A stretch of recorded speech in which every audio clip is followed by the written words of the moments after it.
So we are going to kick off the last Ask Me Anything session. And we are pretty excited to have with us Jared.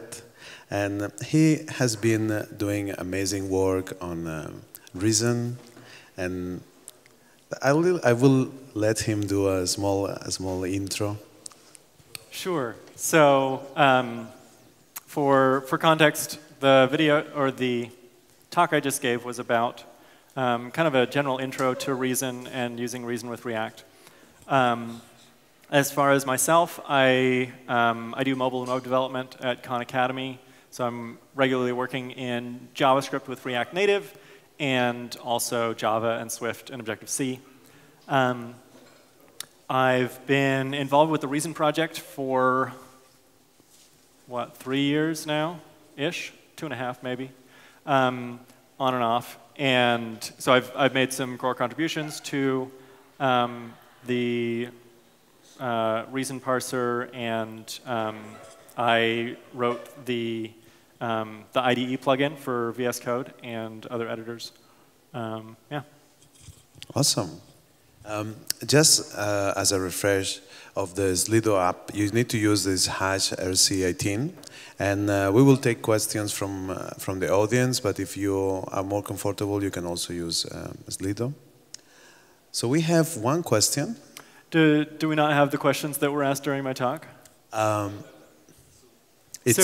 Okay. It seems it's not up to date yet. Okay. But okay, maybe we can start with a separate question. Sure. So have you seen? How would you say that it's been the progress in the later months regarding ReasonML and React? Have you seen good progress there? In terms of development or adoption, or? I would say more adoption. Okay. And yeah. maybe tooling around it. Sure. So, you know, it's always fun every couple of weeks when a company makes a pull request to the Reason website saying, hey, we're using Reason, can you put our logo up on the list of people using Reason? And so, adoption's coming along. It's certainly not hit the mainstream yet, but there are, I don't know, there have been kind of slow and steady developments in the tooling area, things getting faster, more robust, just kind of basic stuff. From my point of view, I've seen a lot of excitement around it. So maybe you are maybe playing it down. Right. I mean, there's a lot of exciting possibilities and a fair amount of hype. Okay. And what about the tooling? Have you seen any new tools that will help streamline working with Reason within React, or how is that now? I mean, so Fastpack, there was a talk about that. That is a very fast bundler written in Reason. It works well when writing Reason React apps. There are the sketch.sh that I showed is cool for quick demos. I don't know, there's a lot of stuff coming out. Okay. Well, that was just until we catch up with the questions. So yeah. let's take some of these questions. Sure. Do you use Reason in production? Would you recommend it? Why or why not, in your experience? Sure. So I use Reason in production on a variety of personal projects. There's the app that the game that I've shipped to the app stores, and a couple of projects that get a couple thousand users a month, kind of thing. At work at Khan Academy, we don't use Reason in production yet, for a couple of reasons. One of them being the past 2 years, we've adopted React Native, we've added Flow, we've added GraphQL, we added Kotlin on the back end. There's just been a lot of changes, and switching from JavaScript to a new language is probably one too many at this point. And then the other reason being that our developer team is 20 to 30 people, which is kind of a lot to try and migrate onto a new language. So in my talk, I tried to give a good, kind of a balanced perspective of here's when it makes sense right now to use reason, and here's when it doesn't. Okay. So we will reference them to just check out your talk. You will give much more information there. Yeah, I think so. Most of the reasons not to use reason are community-based and not stability-based, right? The foundation is very solid. And it's not moving quickly, right? So there's stability, but in terms of community support and community size, that kind of thing, those are the reasons to hesitate if you have a large team. Okay. So let's take another question. Maybe we have a question here from the audience. Okay. Okay. He had a question. I'd like to know about the async situation for JavaScript and native, if possible. For JavaScript and native? Yeah, what is the status of async for JavaScript and for native? Yeah. So there is a syntax plugin that I wrote called Let Anything that you can use in your JavaScript code and your native code right now. That basically gives you async await. In JavaScript, you can use it with promises. In native compilation, you can use it with LWT, which is the OCaml async library, or the OCaml library called async, which is the competitor, because there are always two of everything. But yes, so async is fully supported. But, sorry, but it's still not, I saw your pull request to reason for.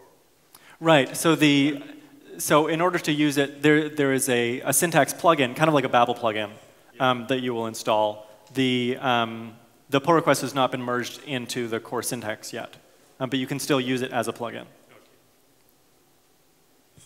Awesome. Let's take now another question from Slido. So does type safety kicked in at runtime if we are fetching some data from an external resource like network or disk, or how that works in that scenario? Good question. So if you are getting external data, it depends on whether you use safe methods, right? So if you, say, get a JSON blob, and you use, for example, BSJSON is a popular library for reason for decoding JSON, basically taking it apart to make sure that it matches your type. It is safe, and it will, and it'll force you to handle the error case. You know, what if it doesn't have this attribute? And then you decide, am I going to just crash the app? Am I going to show a warning message? Whatever. If you use the unsafe parts of BuckleScript and say, oh, I'm just going to assume that this works, then you don't get type safety. Okay. So let's take the next question. What is the debugging experience like for Reason? So using the dev tools and source maps and reading-generated JavaScript, so is something like that, or? Yeah, great question. So Reason with BuckleScript, there's a flag you can turn on that will add Chrome DevTools magic, such that when you log out a value, you can see it as a record or a list, and that makes debugging a lot easier in the browser. There are no source maps currently. So you just read the generated JavaScript as opposed to a source mapped version of the original source. And I've found it to be pretty easy to read, pretty easy to step through and debug. Of course, using a stronger language like Reason, you don't end up having to drop down as often because you get fewer exceptions. There are definitely still some annoyances, though, with the exceptions that you get. Okay. Moving into the next question. So how Reason deals with NPM packages? Yeah. What's the situation there? Yeah, so you can use NPM packages with Reason, definitely. There are some tutorials you can look at. I think there's a ReasonTown episode that deals with this directly. but basically, if there is already a library published that wraps a JavaScript library for a reason, that does the externals, then you can grab that. More often than not, it's not the case, and so you will write the buckle script externals yourself. I found these quite easy to write and get started with. So yes, you do npm install, and then you write an external declaration that says, here's the module that I want, here's the function that I want, this is the type signature that it has, and then you can use it.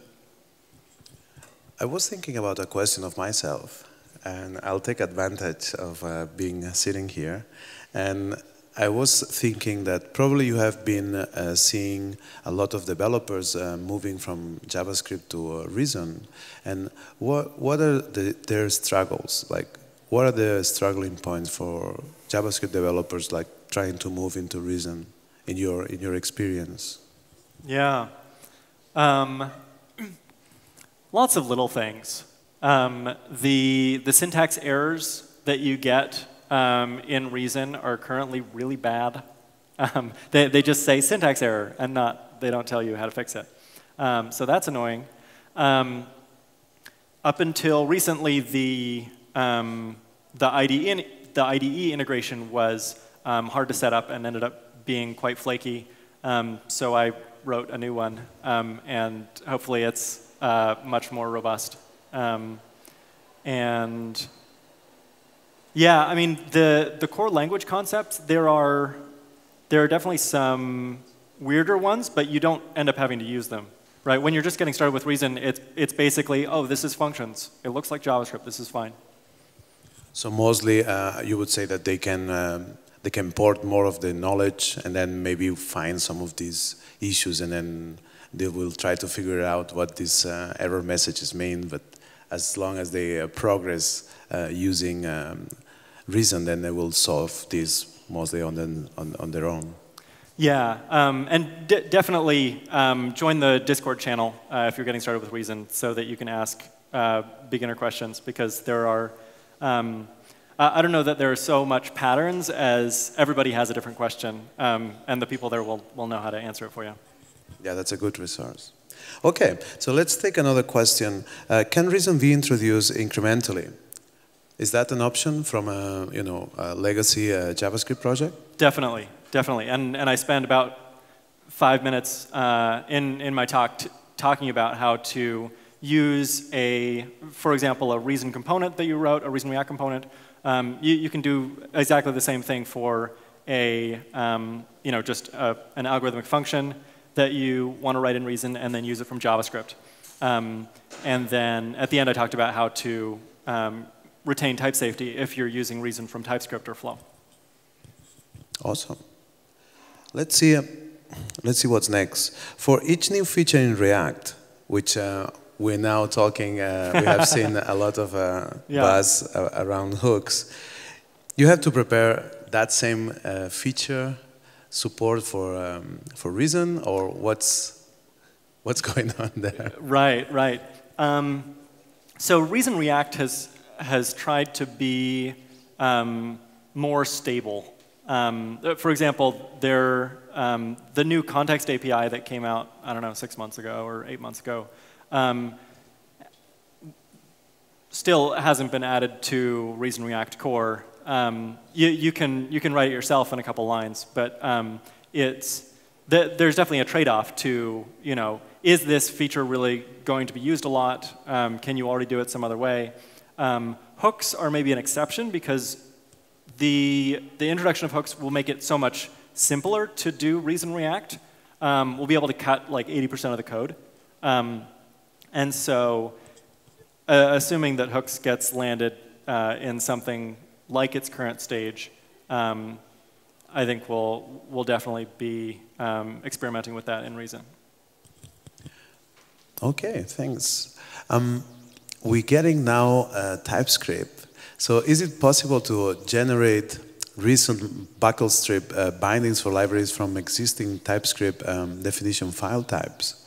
Good question. There are some experimental projects that do this. And I think reasonably typed is the one that's gotten the farthest. so you can Google that. And yeah, it's basically saying if you have a TypeScript, a definitely typed definition, being able to generate bindings for an NPM module.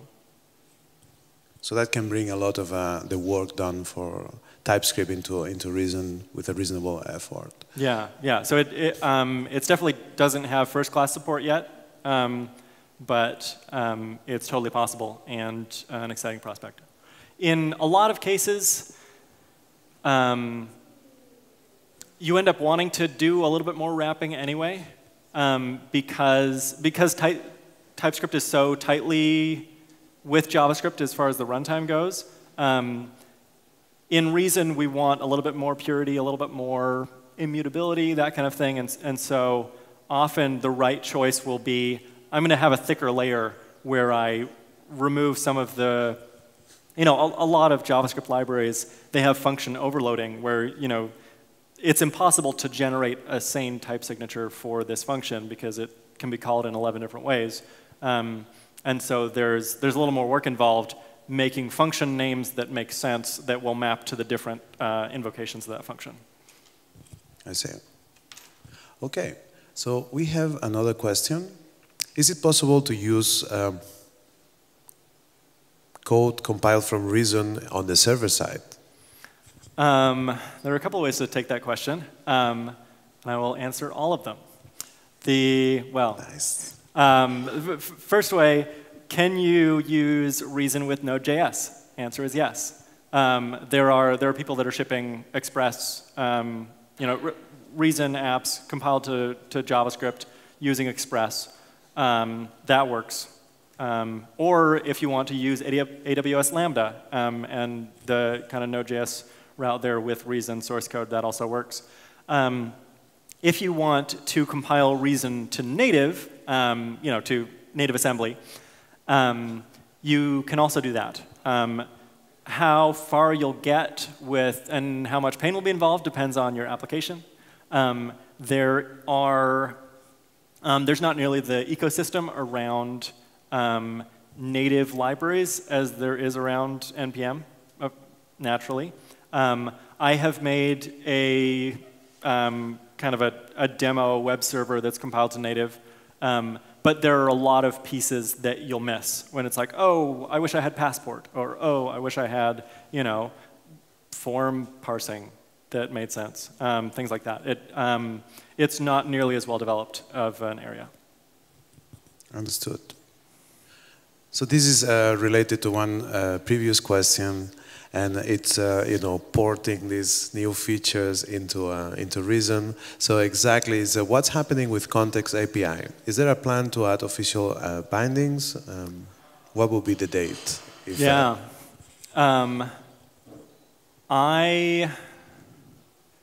again, hooks have been announced for like 4 days or whatever. So it's kind of ridiculous how much people are talking about them.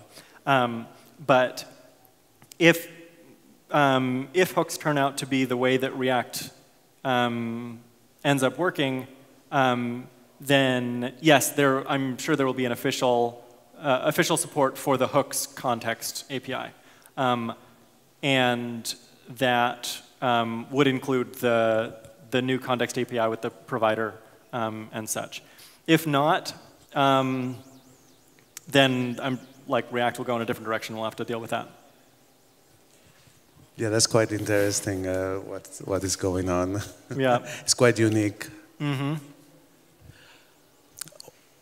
Okay, so we got into the same conversation. So this question is then, if we are kind of porting the features, like how coupled are these two, like React and Reason? Right, right. So Reason can definitely be used with other Vue libraries. It has first-class support for React because the creators are excited about React, understandably. The JSX transform is actually expressed in such a way that you could use it differently. I've actually used Reason's JSX on the native side to do static site generation, which was fun. And I think somebody's done a bridge with Vue to Reason. There certainly isn't nearly as much community about it because often the people that are excited about Reason are people that are already excited about React. So there's certain coupling, but it's more from coming from the community, which is a little bit biased. Yeah, yeah. Yeah, that's understandable. Okay, we have another question. I think you answered this one, but on talking on Reason on the back end, do you think it can at some point be, the platform for backend, similarly to Node, maybe even replace it? I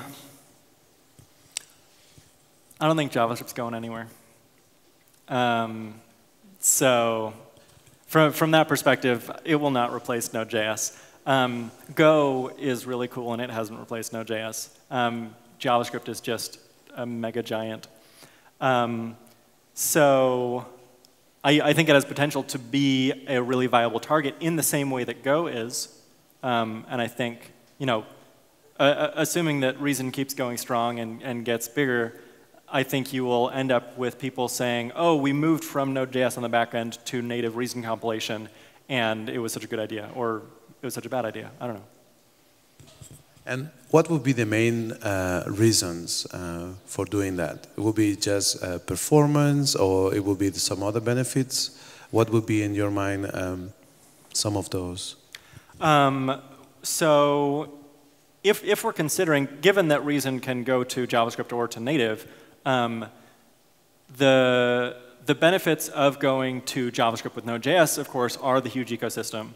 The benefits of going to native are bundle size, right? Where if you are, say, shipping a Docker container and you need all of Node modules and a Node runtime, this is hundreds of megabytes already. I shipped a Docker container to now.sh that contained only the native compiled binary server, and it was 9 megabytes. So there's the bundle size aspect. There's also the speed aspect, of course, native compilation.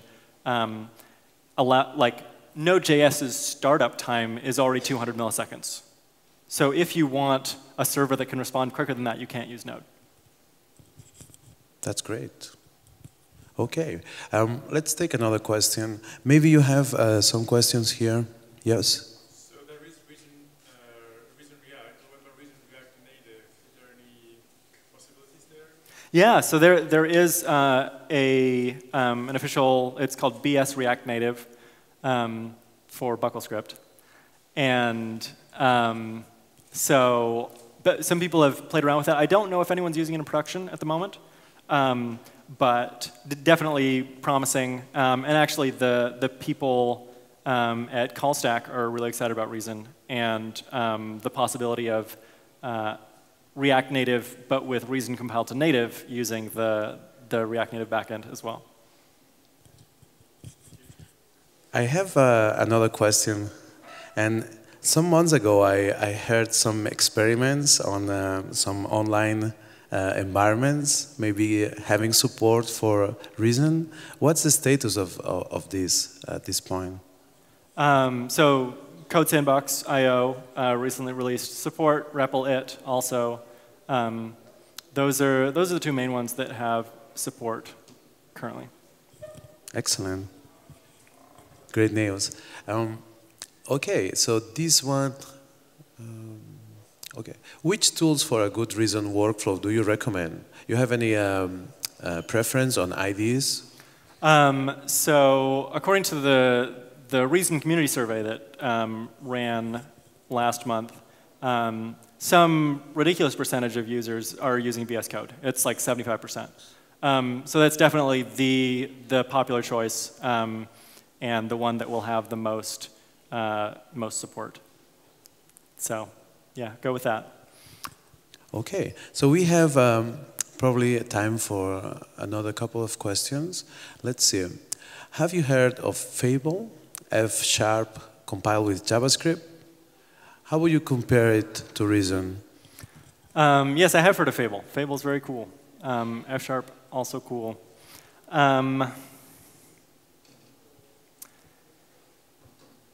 F# is still, I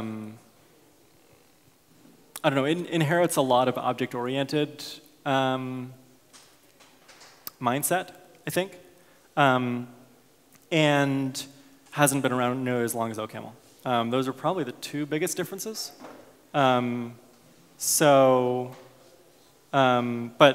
F# has a larger community. I don't know if Fable necessarily does, being kind of a separate thing, but it's cool. I looked at F# implementation of async await when I was trying to figure out how to do it for a reason. Awesome. So let's, I'm going to pick the second question. Because there's a lot of people maybe more familiar these days with TypeScript, and they want to figure out where Reason fits, closer to their experience today. So how can you give them like some information about the differences and maybe extra features? Right. Watch my talk. I address this. If there are any follow-up questions about this from people that have watched the talk, let me know. Yeah, no problem. I think probably the most interesting question is the one at the bottom. So what are the next big features and changes planned for Reason? And we can use that to wrap up this session. Sure. Definitely the async await as a core syntax support is a thing lots of people are interested in and excited about.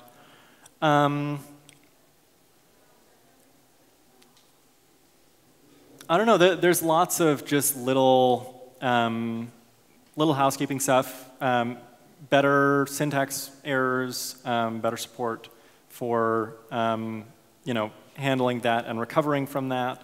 To see Rusty's question there. Also, there's been a lot of work trying to get a good native compilation story. To have a package manager that can support node modules and also OCaml's module system, and then eventually cross-compilation. So that's probably the change that is coming up. I mean, the core language just does not have a lot of churn, right? It doesn't change a lot. And every once in a while there's a syntax feature or some bit of sugar that happens. But most of the growth and development is around the toolchain. Cool. Well, thanks a lot for being at the last Ask Me Anything session. If you have any more questions, feel free to reach to Jared. And well, now we are going to the end, the closing keynote. So I would recommend you to go to the main stage and just enjoy the ending of ReactiveConf. But thank you for being here and attending this Ask Me Anything session. Thanks. Thank you.